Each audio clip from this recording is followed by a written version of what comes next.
ঢাকায় চলচ্চিত্রে সময়ের সবচেয়ে বড় সুপারস্টার শাকিব খান গত বছর ঈদে শিকারী ছবিতে অভিনয়ের মধ্য দিয়েই পশ্চিম বাংলায় নিজের জনপ্রিয়তার সন্ধান পান শাকিব খান।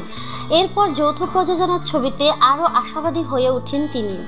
এরই ধারাবাহিকতায় চুক্তিবদ্ধ হন নবাব নামের একটি সিনেমায়, যেখানে তার বিপরীতে অভিনয় করেছেন কলকাতার আরেক জনপ্রিয় অভিনেত্রী শুভশ্রী।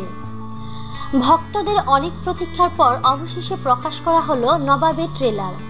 সন্ত্রাসের কোনো জাত নেই, দেশ নেই, ধর্ম নেই, এই সংলাপে দুর্দান্ত অ্যাকশন ধামার এই ট্রেলারে শাকিব খানকে দেখা গেছে অন্য যে কোনো সময়ের চেয়ে বিধ্বংসী রূপে।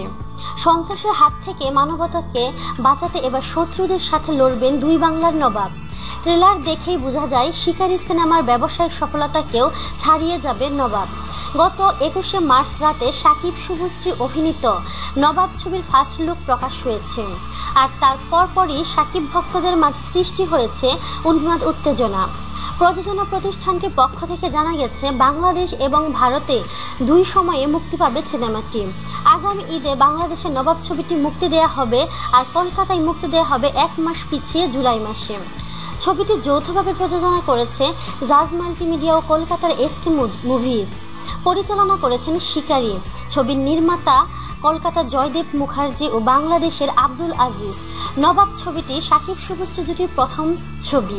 এছাড়া ছবিটিতে অমিত হাসান, ফরাজ মুখার্জি, রজতাভ দত্ত, মেঘলা, সব্যসাচী চক্রবর্তী প্রমুখ অভিনয় করেছেন। তো প্রিয় বন্ধুরা, আপনাদের কি মতামত তা কমেন্টের মাধ্যমে আমাদেরকে জানিয়ে দিন।